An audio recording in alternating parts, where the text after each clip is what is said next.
my name is Barbs. We're going to go over warrior two today. It's commonly used in vinyasa. It's one of the more commonly standing poses in vinyasa and also a good lower body workout. The priorities of warrior two are 1. Hip external rotation and abduction. Abduction with a B, like Barbs.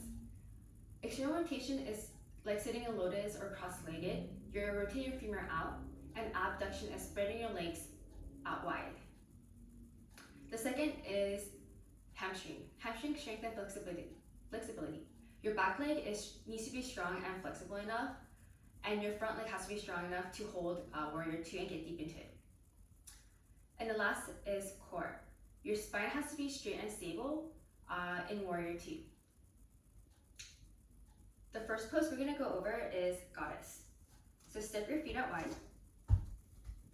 Spin your heels in, toes out at about a 45-degree angle.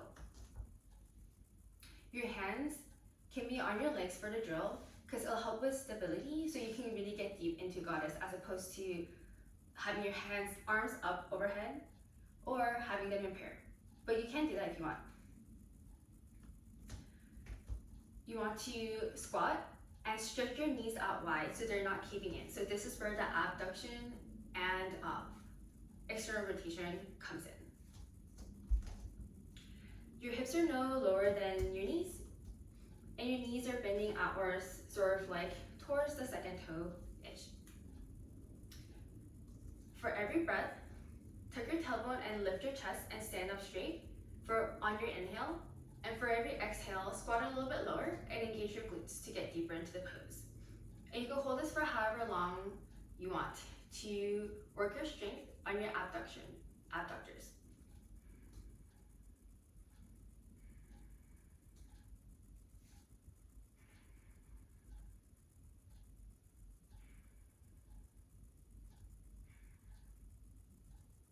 After you hold it for however long you want it to, rise, and we're going to take wide-legged forward fold, which is the second drill. Parallel your feet and stretch your arms out wide. Tuck your tailbone, inhale, lift, exhale, hinge with a flat back. Your gaze is forward until your head is closer to the ground, then reach the crown of your head to the floor. Your hands can be in front of you or grabbing the outside of your feet, or my favorite is shoulder rinse. So interlace your hands behind your back, squeeze your palms, stretch your arms out. Try to create as much space between your sacrum and your hands.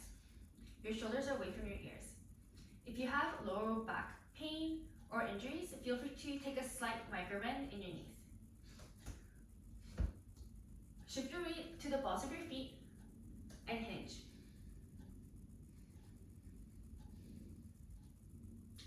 For every inhale, try to find a little bit of space, and for every exhale, try to hinge a little bit more, closing the gap between your thighs and your torso. If your head is touching the floor, you can heel toe your foot in a little bit. So when you hinge, the distance between the floor and your hips is a little bit higher, so your head does not touch the floor.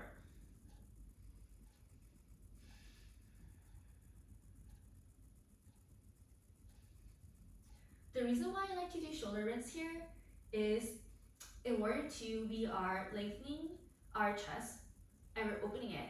So by going into a shoulder rinse, it also can help us prepare for that. On your next exhale, pull your navel to your spine and rise.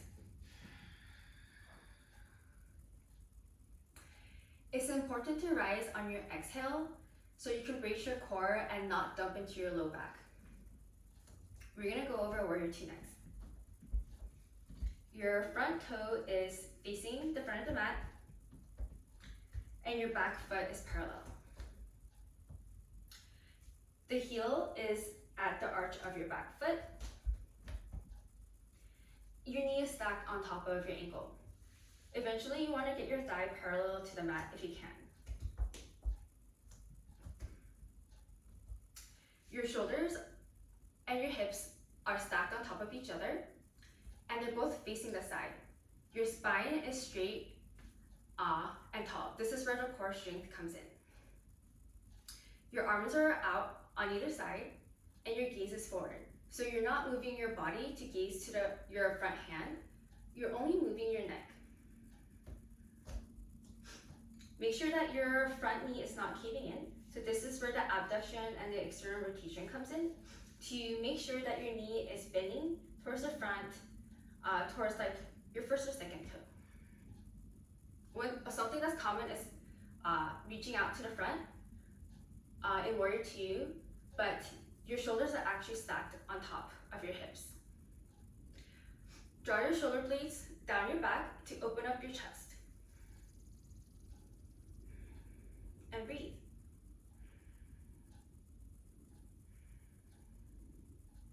So that's how you get into Warrior II. And some of the drills that can help you get into your Warrior II. So priorities: hamstring, hip external rotation, and abduction, and core. Thank you for watching.